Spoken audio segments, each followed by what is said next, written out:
crafting journey here, that journey chick on Instagram. Welcome. If you are a fan of crafting and true crime, you have come to the right channel because I upload every day crafting and crime, and I go live twice a week. Wednesday's Craft With Me Wednesday, where you'll never know what kind of craft I'm going to be doing, and Sunday I just chit chat live. Currently we're doing the Monster Mash collaboration with like half the diamond painting community. It's going really well. So hit the like button and then replace all of his mouthwash with window cleaner. Won't he be surprised? Please consider subscribing and ring the notification bell when you want to know when I upload another video.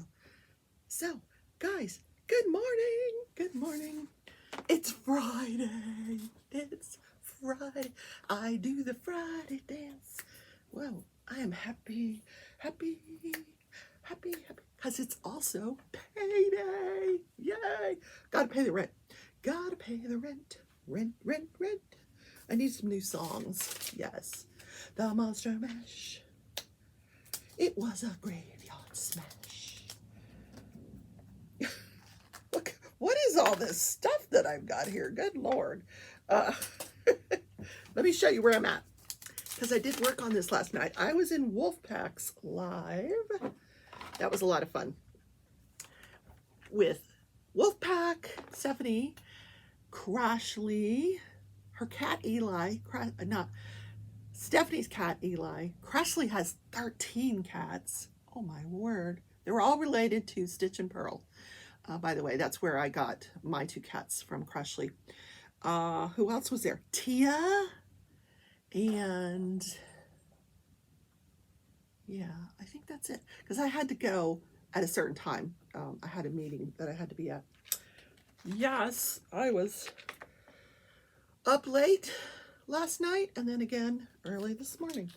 Look at all this stuff I accumulate when I'm diamond painting.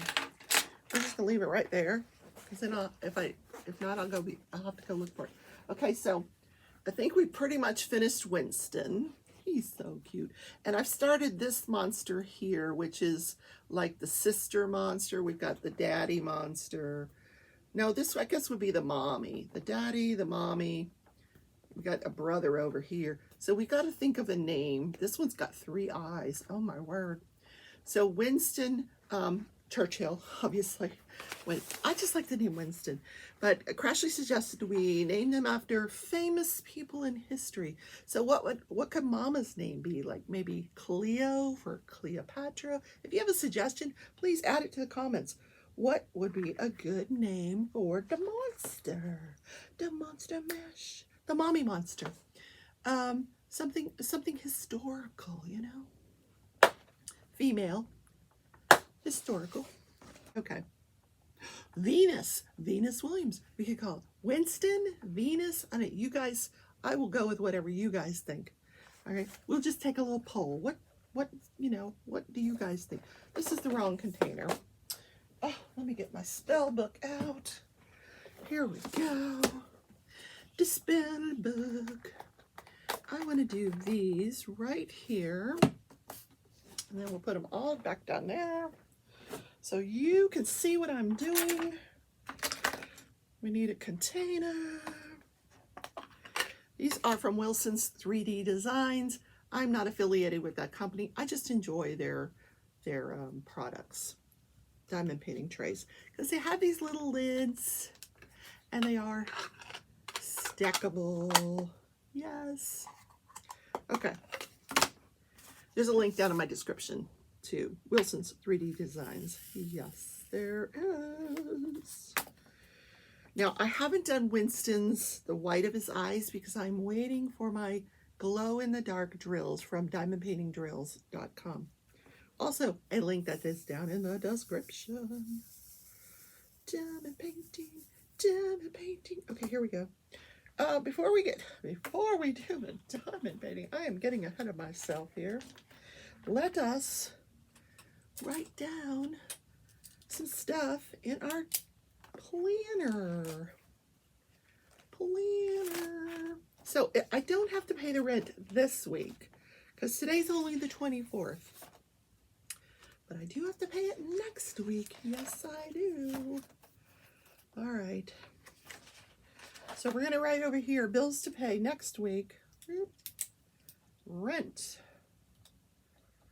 with an exclamation mark because today is National Punctuation Day.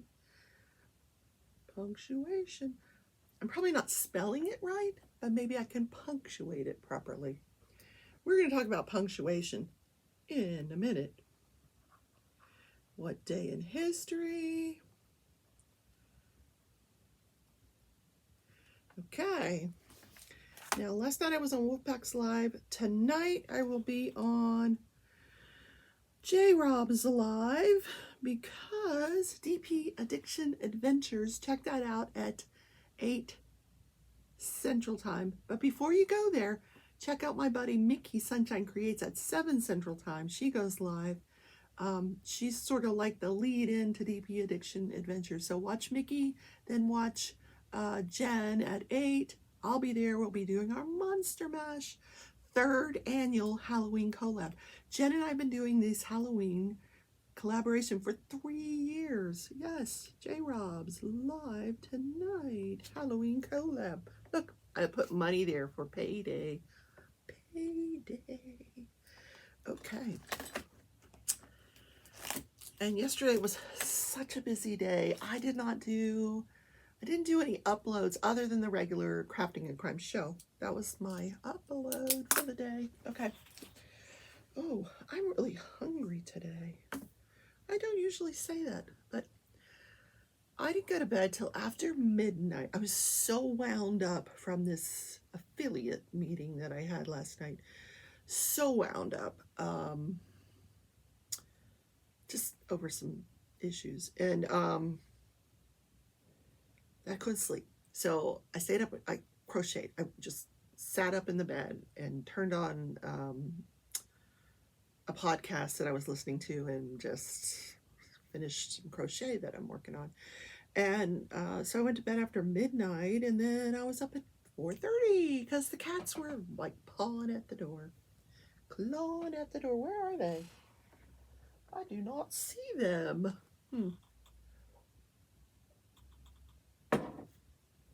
All right. Some people say, sometimes we don't see you put any drills down, Rebecca. Well, I do. Occasionally put some drills down. I changed the wax in my pen yesterday. I don't have to do it very often, but yes, it needed to get done. I use that museum wax, the museum putty, and it really gets dirty after a while, so you have to change it, but otherwise you could probably use it for a very, very long time. Okie dokie. So let's talk about punctuation. I took a picture of like the most famous punctuation error that people make, and it's the apostrophe S. So here is a picture. The guy that you see in this picture, his name is Jeff Rubin. This is a day that he advocated for. So they actually call it Jeff Rubin's Punctuation Day. He's a writer. He has a company that does newsletters, and he advocates the book Elements of Style, which that's where I learned to write. If you ever want to learn how to really write properly, read the book Elements of Style. I read that going into law school, and it is a fantastic book about writing, about how to write, and how to punctuate properly. So Jeff is pointing out here in this picture that this gym where he's working out at only has one member testimonial, because if you are using apostrophe S, it's a possessive form, so it's the member possessing something. So here is the member testimonial, so it's member apostrophe S, member's testimonial. Like if it was mine, Rebecca's, it would be Rebecca apostrophe S. Now, if it's members, if it's all of the members' testimonials, you wouldn't use that little apostrophe. You wouldn't use it. So that's like the most common mistake. People feel like if they put an S at the end of the word, they need to put an apostrophe first. No, you don't. Only if it's a possessive. Yeah. But if it's plural, don't use the apostrophe. Now, I'm not a school teacher. If I'm wrong, you feel free to correct me, but I feel like this is the most prolific mistake in punctuation. Did you ever think that I would talk about punctuation for 5 minutes? Neither did I. Anyway, in college or in law school, one of the courses that you were required to take was legal research and writing, where we learned to do legal research, but we also had to learn to write. And one of my teachers brought me in, and she said, help me look at some of these papers, because she liked my writing. And she showed me, and she asked me to keep it anonymous. And I said, of course, So she showed me some of these papers that to get into law school, you have to have an undergraduate degree. So these are people who obtained undergraduate degrees, and they're now in law school, and they can't write a full sentence. No, I was shocked at what I was seeing. She actually had to take some of these future attorneys, send them across the street to the community college to take writing classes, so they learned how to write a proper sentence with the proper punctuation. And the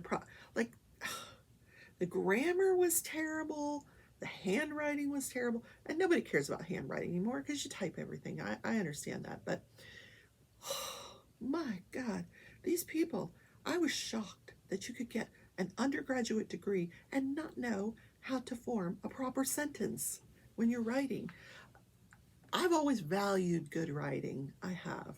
So I feel like I'm a decent writer. If I always wanted to write a book, but I don't know what to write about. Maybe I'll write about kittens. Oh, I don't know. Oh my God, Croshley has 13 kittens. I might have already mentioned that. It's just, I'm just so stunned by it. They're all related to my cats. She took her cats, some of her cats, to the vet to get them fixed, and found out 2 of them were pregnant. One of them was, I think, Pearl's mother. She had more babies. Hi, Pearl.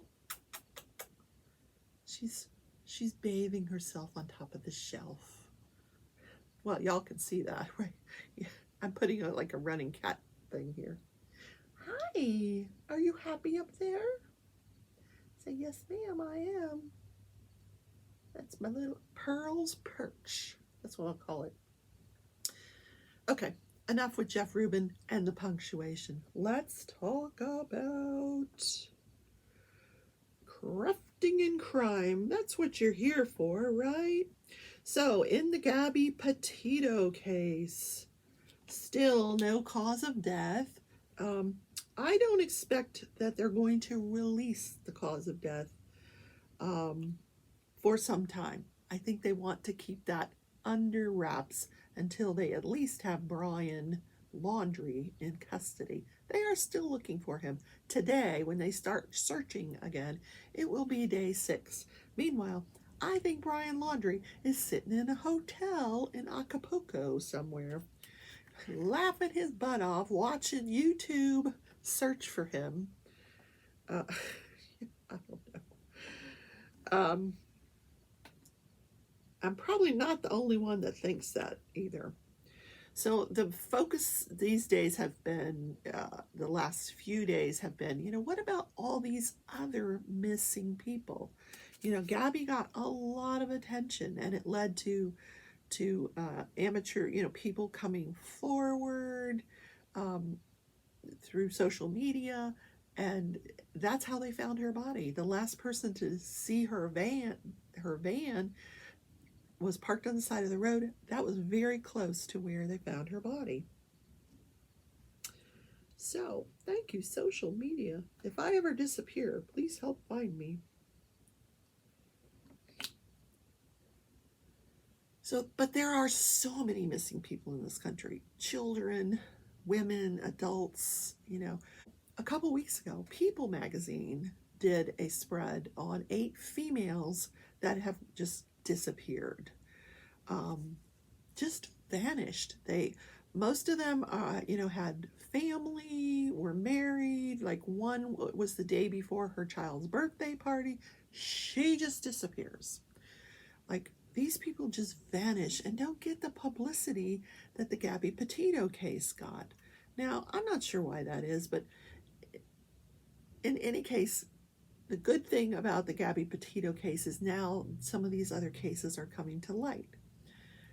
Now, I do hope they find this guy soon because it's been all over the news. But I have another missing person case. This is the one I started yesterday. This is the case of Jeanette. Now, Jeanette is of Mexican descent. Her parents don't speak English real well. Her father is a Seventh-day Adventist minister, but I didn't mention yesterday, he is also a physician. He and his wife, as you recall, they go camping in this park in Arizona. It's at the base of this mountain where it's very remote. There's no running water. There's a self-pay, there's kind of an honor system type thing. When you drive in, you write down what time you came, and then it's based on the honor system that you pay for your campsite. Well, these people parked nearer. They got there early because they wanted to get near a restroom. They were expecting more family members that night and then some of his congregation the next day. Well, that evening after dinner, the mother decides she's going to walk down to the restroom, and Jeanette goes with her mother. Now, as you recall, Jeanette has a lot of physical limitations because of a car accident she got into when she was 17 years old. She's blind in one eye. She's mentally not all there. One person likened it to having a 250-pound 12-year-old. She had the mental capacity of a 12-year-old. She could carry on conversations, but she walked, because of her obesity and her blindness, she walked very slowly. So today I'm going to talk about all the oddities that started coming out in this case as it was being investigated. So she just vanishes. Her and her mother walk towards the restroom. Mom goes to the restroom. She says, I'm going back to the motorhome, the camper that they had. So the mom says, okay, I'll catch up with you. She says she's only in the bathroom a couple minutes. She comes out of the bathroom. Jeanette has vanished, into thin air. And the police said that, their calculations based on everything they were being told about this woman is that she probably couldn't have gone more than a third of a mile in that amount of time, or any amount of time, before somebody would catch up with her. She had done this before because she, how 12-year-olds they are. They get upset. They throw temper tantrums. They walk off. And this would happen to her. She'd get mad. She'd just walk away. And they would go get her because she was that slow. So one of the things was mentioned is, why this campsite? They had a 30-foot motorhome. They had to go up some of the mountain base on a single-lane road in a 30-foot motorhome, which understandably was very difficult to navigate. But the father said, it's a remote place. We don't like to go to crowded campsites. We've been here before. We like this place. Well, okay.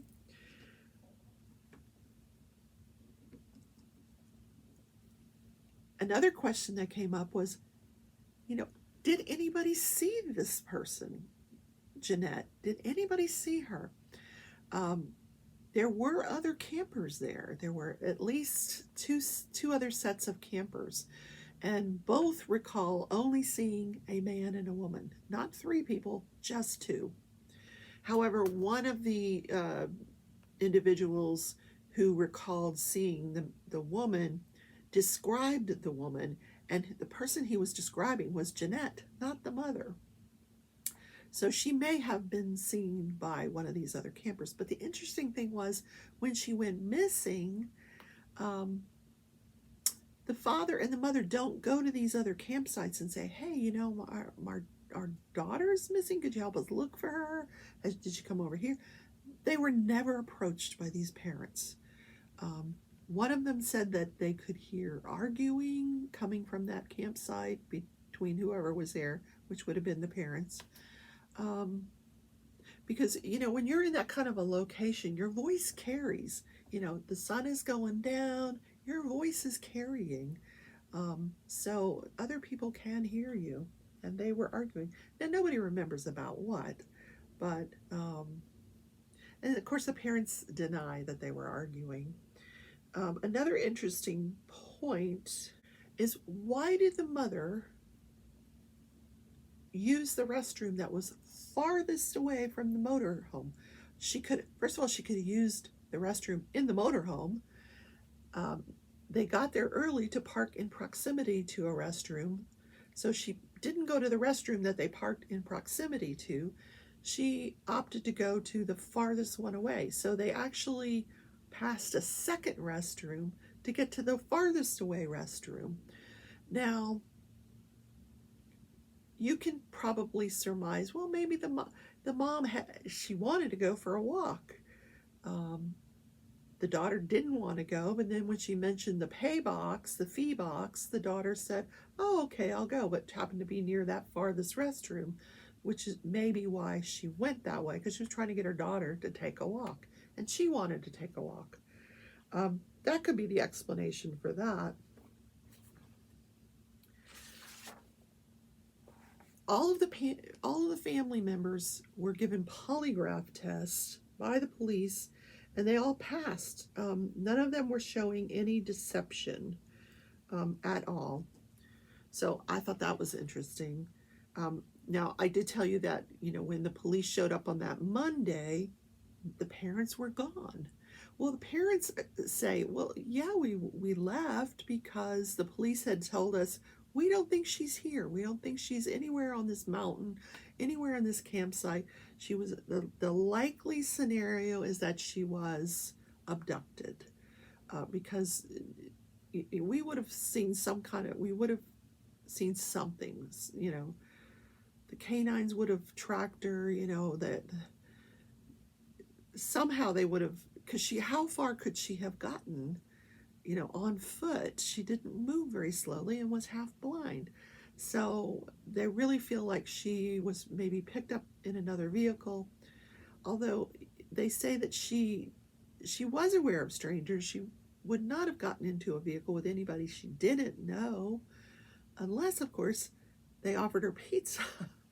But I mean, for them to know that this woman's favorite food was pizza and entice her into a vehicle is very unlikely. So the police had said, we don't think she's out here. Now the police were really thinking, the parents didn't bring this woman out here. Something happened before they got here. We don't know what it was, but we don't think that this woman was ever out at this campsite. So I don't know about that. So another interesting thing was when the police arrived that night. First of all,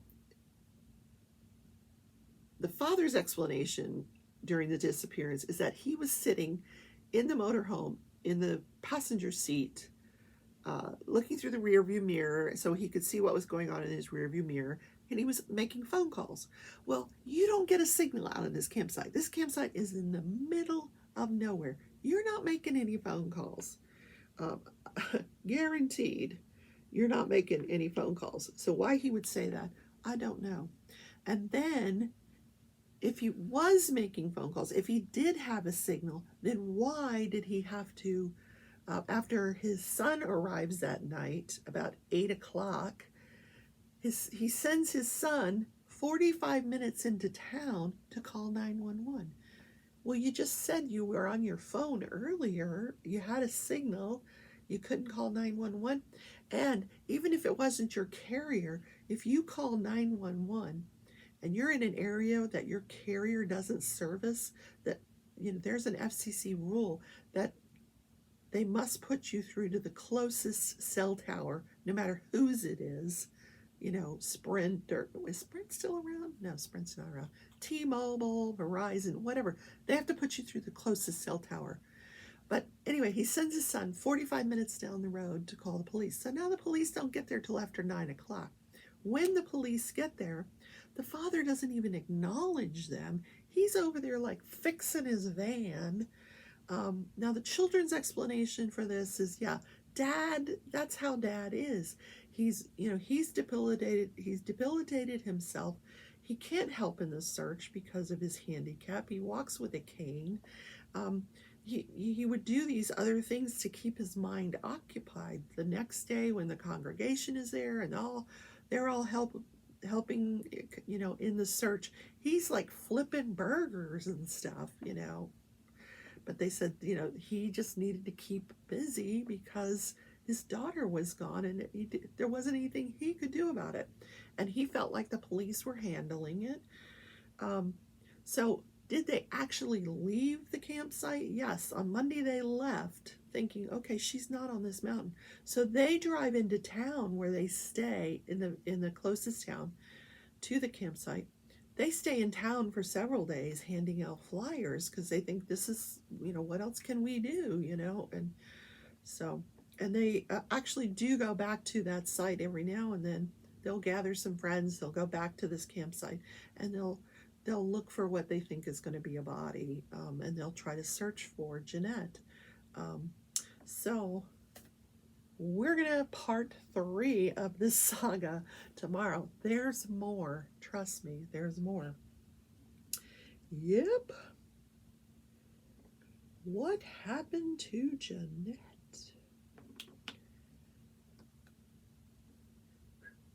I'm so glad it's Friday. Yes, I am so glad it's Friday. So, what is going on this day in history? Well, in 1968, September 24th, 1968, 60 Minutes debuts. This is the longest running primetime television show in history. It's a news magazine show. It's done in 3 parts. You always see this stopwatch at the beginning, and the stopwatch at every commercial, coming and going, and it's always kind of accurate within the 60 minutes. The stories are introduced with kind of a magazine cover in the background. I truly can't imagine that there isn't anybody out there that hasn't watched this show at least once in their lifetime. So once upon a time, the FCC, they had these prime time, these hours carved out for primetime television, for network primetime television. But what they did was they carved out 30 minutes every night and 1 hour on Sunday where local news could come on and they could do public service during that hour. But it was very costly for the local news to do this. So it really fell back on the network. So this is when 60 Minutes got started. It was a news program that they could bring 1 hour on Sundays. Unfortunately, the hour that they found was from 5 to 6 p.m. Central Time. Well, because there's also an FCC rule that football on Sunday, NFL football, cannot be interrupted because of the great Heidi Gate. Someday I'll tell you about this Heidi Gate, if you don't know about it. This football game got interrupted to show the show Heidi. And boy, were there some pissed off football fans. So now nothing can interrupt NFL football. So during the fall, 60 Minutes would take a hiatus. They would just not air during the fall. Well, they finally got their time moved to 6 to 7, and then they were able to bring the show year round. Crazy. What we do in this country for that dang NFL football. I'm sorry, I just don't like football. I really don't. You kittens are so cute. Now they're both lying up there. Oh my goodness, they're so adorable. Hi, kitty kitties. Hi, kitty kitties. Anyway, 60. You know what I liked about 60 Minutes, and it's not on anymore? Andy Rooney. Do you remember it when Andy Rooney was on? He was on for many, many years. He was pretty controversial. He would just do this little clip at the end of the show where he would editorialize different things, and he was very funny. Like one of his shticks was, how much coffee is in a coffee can, and different things like that. He did the show up until 2011 when he finally retired, and he passed away 1 month after he retired. Wow. I just loved his commentary. If you didn't watch the show for any other reason, you wanted to see the last few minutes with Andy Rooney. He was fantastic. Now, in recent years, I haven't been so enamored with the show. I really prefer Dateline. I really like Lester Holt. I like the format of it. Keith Richards, when he tells a story, oh my word. He's an amazing storyteller. And when he does one of the news stories, oh, it's fantastic. So I do kind of like Dateline. 60 Minutes seems to be more political recently than I care for. I kind of like Dateline steers towards the true crime. They spend the whole hour on one story, whereas 60 Minutes still has those 3 segments, and they do human interest and other things, but I feel like it's a lot of political stuff. What's going on with COVID? Blah, blah, blah. No. So, yeah, not my cup of tea. So I don't even really watch 60 Minutes. Now, is it available in podcasts? I don't know. Dateline is available as a podcast. I don't know if 60 Minutes has jumped onto that bandwagon yet or not. Of course, it is a CBS show. Yep. All right, let's lay down one more thing of drills here before I say goodbye. I'm doing reds here. These reds. I think whatever we name the mama, she has a lot of red in her. Yep. I think that's where I'm going to put the red crystals in the mama monster. So guys, it has been a nice morning. Thank you for spending it with me. Don't forget to hit the like button. Yep. Yeah, and then replace its mouthwash with window cleaner. And subscribe and ring the notification bell so you know when I have another video posted. Don't forget, I'll be on DP Addiction Adventures show tonight. See you there. Bye.